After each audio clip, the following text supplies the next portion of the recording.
السلام علیکم ورحمۃ اللہ وبرکاتہ۔ ہمارا یوٹیوب چینل درس قرآن و حدیث کو سبسکرائب کریں اور بیل آئیکن کو بھی دبائیں تاکہ ہمارے آنے والی نئی ویڈیو آپ تک پہنچ سکے۔ شکریہ۔ اعوذ باللہ من الشیطان الرجیم، بسم اللہ الرحمن الرحیم۔ ولا تلبسوا الحق بالباطل وتكتموا الحق وانتم تعلمون۔ صدق اللہ العظیم۔ سورۃ البقرہ آیت نمبر 42۔ ولا تلبسوا الحق بالباطل، اور سچ میں جھوٹ نہ ملایا کرو، وتكتموا الحق، اور جان بوجھ کر حق کو نہ چھپایا کرو، وانتم تعلمون، اور تم جانتے بھی ہو کہ حق چھپانا بری بات ہے۔ پشت میں ترجمہ ہے ولا تلبسوا الحق، او مگڈ وڈوئی حق بالباطل پدروغ سرا، وتکتموا الحق، او مپٹوئی رختنی خبرہ، وانتم تعلمون، او تاس خب پی گئے۔ ولا تلبسوا الحق بالباطل سے ثابت ہوا کہ حق بات کو غلط باتوں کے ساتھ ملا کر اس طرح پیش کرنا جس سے مخاطب مغالطہ میں پڑ جائے جائز نہیں، اس طرح جو ہے حرام ہے۔ اسی طرح کسی خوف یا طمع کی وجہ سے حق بات کا چھپانا بھی حرام ہے۔ مسئلہ واضح ہے۔ اس آیت میں یہود کی دھوکہ بازی سے پردہ اٹھایا گیا ہے۔ یہ ایسے لوگ ہیں جو باطل اور بے دینی کو حق کا جامہ پہنا کر لوگوں کو گمراہ کرتے ہیں، اور جو حق بات ہو وہ لوگوں سے محض دنیوی مفادات کے تحفظ کی خاطر چھپاتے ہیں، حالانکہ خود یہ جانتے ہیں کہ ہماری یہ حرکتیں ناجائز ہے۔ دنیوی مفادات کے تحفظ کے لیے دینی اقدار کو مجروح کرنا وہ کبھی حرکت ہے جو یہود کا خاصہ رہا۔ اس سے مختلف کمزوریاں پیدا ہوتی ہیں۔ چنانچہ حضرت حسن رحمہ اللہ فرماتے کہ رسول اللہ صلی اللہ علیہ وسلم نے فرمایا دینار کی محبت ہر برائی کی جڑ ہے۔ اسی طرح سفیان بن سعید رحمہ اللہ نے فرمایا، اور حضرت عیسیٰ علیہ السلام فرماتے تھے دنیا کی محبت ہر برائی کی جڑ ہے۔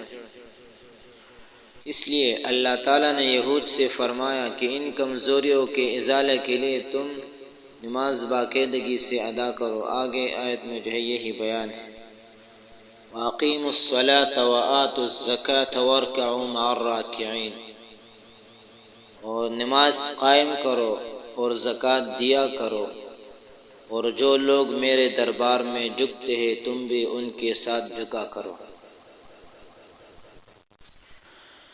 پشتو میں ترجمہ ہے وَأَقِيمُوا الصَّلَاةَ، اور منز قائم ہوئی، وَآتُوا الزَّكَاةَ، اور زکوٰۃ ورکوئی ادا کوئی، وَارْكَعُوا، اور رکوع کوئی، مع الراکعین، در رکوع کون کو سرا۔ تو اللہ تعالیٰ نے یہود سے فرمایا کہ ان کمزوریوں کے ازالہ کے لیے تم نماز باقاعدگی سے ادا کرو، اور مال میں مقررہ حصہ زکوٰۃ یا عشر کے نام سے ادا کرتے رہو۔ اگرچہ دوسری امتوں میں بھی نماز کی حقیقت موجود تھی، لیکن امت محمدیہ صلی اللہ علیہ وسلم کی نماز میں جو ادا ہے یہ اللہ تعالیٰ کو بہت پسند ہے۔ خاص کر رکوع اور سجدہ میں مسلمان اللہ تعالیٰ کے دربار میں اپنی ہستی مٹا کر عاجزی کا جو اعلیٰ نمونہ پیش کرتا ہے، دوسرے ادیان میں اس کا ملنا مشکل ہے۔ اس لیے اللہ تعالیٰ نے فرمایا رکوع کرو، یعنی جن کی نماز میں رکوع ہے ان کے ساتھ ہم آہنگی اور یکجہتی کا مظاہرہ کرو۔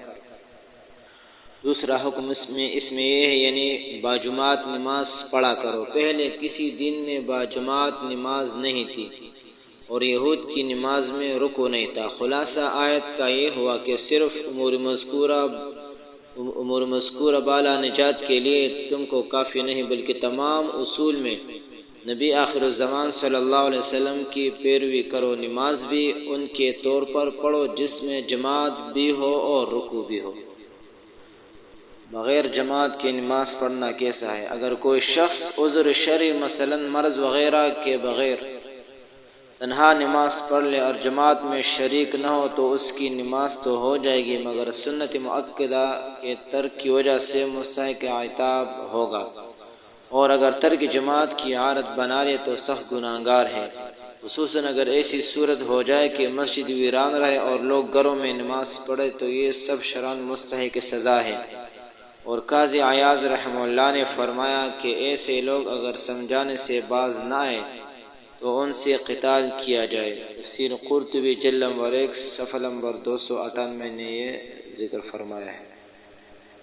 اور ایک حدیث میں آیا ہے کہ جس کی نماز اسے بے حیائی اور برائیوں سے نہ روک سکے وہ اللہ سے دور ہی ہو جاتا ہے، اور غافل کی نماز بے حیائی سے اور برائیوں سے نہیں روکتی۔ معلوم ہوا کہ غفلت کے ساتھ نماز پڑھنے والا اللہ سے دور ہی ہوتا جاتا ہے۔